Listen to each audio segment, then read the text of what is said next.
আসসালামু আলাইকুম। লাস্ট ভিডিওতে আমরা প্রিভেনশনের ফার্স্ট 3টা লেভেল নিয়ে আলোচনা করেছিলাম। আমাদের আজকের টপিক হচ্ছে টারশিয়ারি প্রিভেনশন। নেক্সট আসে হচ্ছে টারশিয়ারি প্রিভেনশন। এটা ডেফিনেশনটা হচ্ছে all measures available to reduce or limit impairments and disabilities, minimize sufferings caused by existing departures from good health, and to promote the patient's adjustment to irremediable conditions. তার মানে এই মেজারগুলো আমরা সেই পেশেন্টদের উপর নিব যাদের কোনো একটা ডিজিজ হয়েছে। আমরা জানি সাধারণত কোনো একটা ডিজিজ হলে একটা পেশেন্ট নর্মাল লাইফ থেকে একটুখানি সরে যায়, সে তার নর্মাল লাইফ কিছুটা ডিটোরিয়েট হয়, হ্যাম্পার হয়। তো তার সেই নর্মাল লাইফে ফিরে আসার জন্য তার ইম্পায়ারমেন্টস আর ডিসএবিলিটিস এগুলো যাতে সবচেয়ে কম পরিমাণে হয়, তার সাফারিংসগুলো যাতে কমে, সেই জন্য আমরা যে মেজারগুলো নিয়ে থাকি সেটাই হচ্ছে মূলত tertiary prevention. Intervention of the tertiary prevention. Tertiary প্রিভেনশনে দুইটা ইন্টারভেনশন আছে, ডিসএবিলিটি লিমিটেশন এবং রিহ্যাবিলিটেশন। কোনো একটা ডিজিজ হলে আমরা সাধারণত দেখি যে তাদের বিভিন্ন ধরনের ডিসএবিলিটি অ্যাপেয়ার করে। সেই ডিসএবিলিটিগুলোকে আমরা যতটুকু পরিমাণ মিনিমাম করতে পারবো বা লিমিট করতে পারবো, সেটাই হচ্ছে একটা ইন্টারভেনশন অফ টারশিয়ারি প্রিভেনশন। সাথে আমরা তাদের রিহ্যাবিলিটেশনেরও ব্যবস্থা করতে পারি। এখন আসি হচ্ছে ডিসএবিলিটি লিমিটেশনের। একটা ডিজিজ থেকে ডিসএবিলিটি হওয়ার জন্য আমরা কতগুলো সিকোয়েন্স বা কতগুলো স্টেপস দেখতে পাই। যেরকম ফার্স্টে হচ্ছে ডিজিজ হয়, দেন সেটা থেকে ইম্পায়ারমেন্ট হয়, then this impairment leads to disability and disability leads to handicap. এখন আমরা দেখবো যে জিনিসগুলো আসলে কি। ইম্পায়ারমেন্ট বলতে আসলে বোঝায় any loss or abnormality of psychological, physiological and anatomical structure. কোনো একটা ডিজিজের কারণে কারো একটা অ্যানাটমিক্যাল, ফিজিওলজিক্যাল বা সাইকোলজিক্যাল যেই অ্যাবনর্মালিটিটা হলো বা কোনো লস হলো, সেটা হচ্ছে ইম্পায়ারমেন্ট। আর সেই লসটার কারণে সে যদি কিছু করতে আনেবল হয়, তাহলে সেটা হচ্ছে disability. That means lack of ability to perform an activity, সেটা হচ্ছে ডিসএবিলিটি। আর সেই ডিসএবিলিটির কারণে তার যে ডিসঅ্যাডভান্টেজটা হলো সেইটা হচ্ছে হ্যান্ডিক্যাপ। তার মানে কোনো একটা ডিজিজের কারণে সে যদি কোনো একটা সাইকোলজিক্যাল, ফিজিওলজিক্যাল বা অ্যানাটমিক্যাল স্ট্রাকচারের লস হয়, সেটা ইম্পায়ারমেন্ট। সেই লসের কারণে সে কিছু করতে না পারলে সেটা হচ্ছে ডিসএবিলিটি, অ্যান্ড সেই ডিসএবিলিটির কারণে তার যে ডিসঅ্যাডভান্টেজটা হলো লাইফে, সেটা হচ্ছে হ্যান্ডিক্যাপ। এখন আমরা ডিসএবিলিটি ব্যাপারটাকে একটা এক্সাম্পল দিয়ে বোঝানোর চেষ্টা করব। মনে করি যে একজন ট্রাফিক পুলিশ, তার কাজ হচ্ছে সারাক্ষণ হাঁটাহাঁটি করে বিভিন্ন ধরনের ট্রাফিককে কন্ট্রোল করা। তো এখন যদি তার কোনো কারণে একটা অ্যাক্সিডেন্ট হয়, অ্যান্ড অ্যাক্সিডেন্টে যদি তার পাটা নিচ থেকে কেটে ফেলে দিতে হয়, দেন তার জন্য যে স্টেজগুলো হবে সেই ডিসএবিলিটি, সেগুলোই আমরা একটু দেখব। এখানে অ্যাক্সিডেন্ট যে হলো সেটা হচ্ছে একটা health related event or disease. আর অ্যাক্সিডেন্টের কারণে তার যে পাটা কেটে ফেলে দিতে হলো, এই যে লস অফ লেগ হলো, সেটা হচ্ছে তার ইম্পায়ারমেন্ট। কারণ আমরা ইম্পায়ারমেন্টটা পড়েছিলাম loss of any psychological, physiological আর অ্যানাটমিক্যাল স্ট্রাকচার। তো এখানে একটা অ্যানাটমিক্যাল স্ট্রাকচারের লস হলো, তো এটা হচ্ছে তার ইম্পায়ারমেন্ট। এখন পা লস হওয়ার কারণে কি হলো, সে যে হাঁটতে পারলো না, এই যে ইনঅ্যাবিলিটি to do any activity, ইনঅ্যাবিলিটি to work, এটা হচ্ছে তার ডিসঅ্যাবিলিটি। এন্ড সে যদি হাঁটতে না পারে, একজন ট্রাফিক পুলিশ যদি হাঁটতে না পারে, অবশ্যই তার সেই চাকরিটা থাকবে না। আর তার যখন চাকরিটা থাকবে না, তো তখন তো তার আনএমপ্লয়মেন্ট একটা ফেজে থাকবে। তার এই যে ডিসঅ্যাডভান্টেজটা হলো, এটা তো একটা ডিসঅ্যাডভান্টেজ লাইফে, তার এই যে ডিসঅ্যাডভান্টেজটা হলো সেইটা হচ্ছে হ্যান্ডিক্যাপ।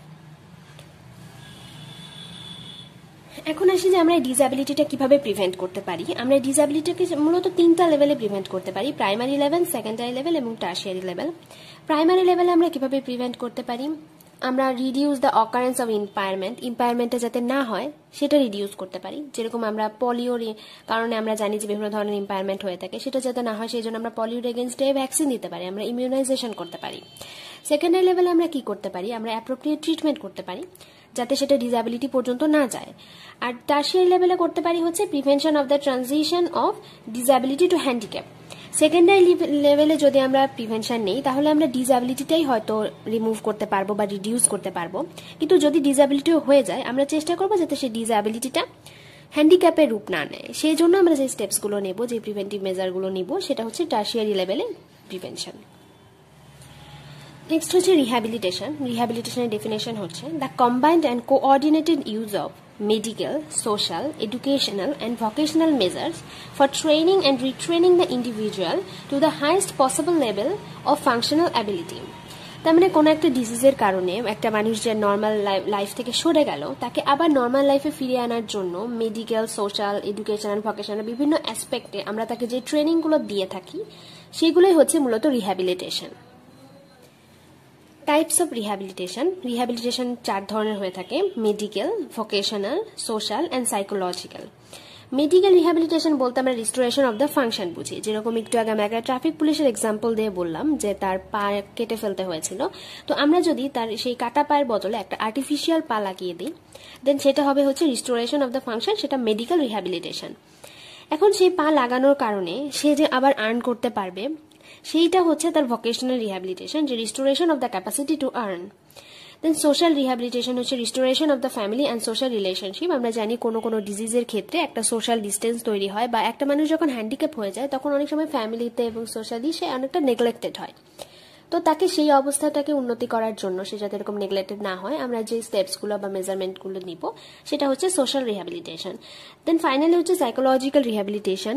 যখন একটা মানুষ হ্যান্ডিক্যাপ হয়ে যায় তখন তার সাইকোলজিক্যাল বিভিন্ন ধরনের চেঞ্জ হয়, সে নিজেকে অনেকটা ছোট মনে করতে থাকে বা একটা বোঝা মনে করতে থাকে, সেগুলো যাতে সে মনে না করে, এই জন্য তাকে বিভিন্ন ধরনের সাইকোলজিক্যাল থেরাপি দিতে হবে, সেটাই হচ্ছে সাইকোলজিক্যাল রিহ্যাবিলিটেশন।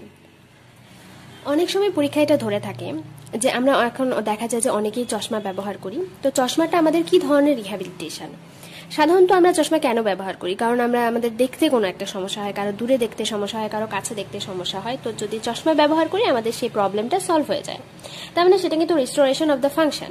তো এটা হচ্ছে এক ধরনের মেডিকেল রিহ্যাবিলিটেশন। প্লাস আমরা সেই চশমাটা ব্যবহার করি কিন্তু আমরা বিভিন্ন ধরনের কাজও করছি, যদি আমরা চাকরি করি তখন আমরা আর্নিং এর জন্য আমরা চশমাটা ব্যবহার করছি, তো সেটা ভোকেশনাল রিহ্যাবিলিটেশনও হবে।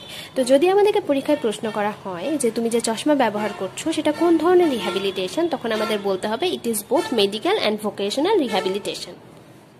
এখন আমরা দেখি ডিফারেন্ট এক্সাম্পলস অফ রিহ্যাবিলিটেশন, যেরকম স্কুল ফর ব্লাইন্ড, আমরা ব্লাইন্ড চাইল্ডের জন্য আলাদা স্কুলের ব্যবস্থা করতে পারি। School for mentally retarded child, আমরা জানি যে মেন্টালি রিটার্ডেড যে চাইল্ড থাকে তারা নর্মাল চাইল্ডদের মতন অতটা তাড়াতাড়ি ক্যাপচার করতে পারে না, তাদের এক একটা তাদের বিভিন্ন ধরনের প্রবলেম থাকে, সেই জন্য তাদের স্পেশাল কেয়ার দরকার হয়, সেই জন্য আমরা স্পেশাল স্কুলের ব্যবস্থা করতে পারি। School for children with autism, aids for crippled, reconstruction surgery in leprosy, এটা সাধারণত লেপ্রোসিতে আমরা রিকনস্ট্রাকশন সার্জারি করতে পারি।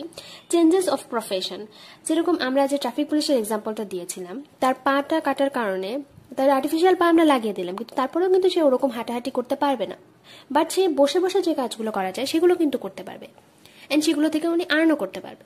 তো এভাবে আমরা তার প্রফেশনটা চেঞ্জ করে দিয়ে যদি তার আর্নের একটা ব্যবস্থা করে দিই, তার বিভিন্ন ধরনের রিহ্যাবিলিটেশনের ব্যবস্থা করে দিই, তো সেটা হবে হচ্ছে চেঞ্জেস অফ প্রফেশন।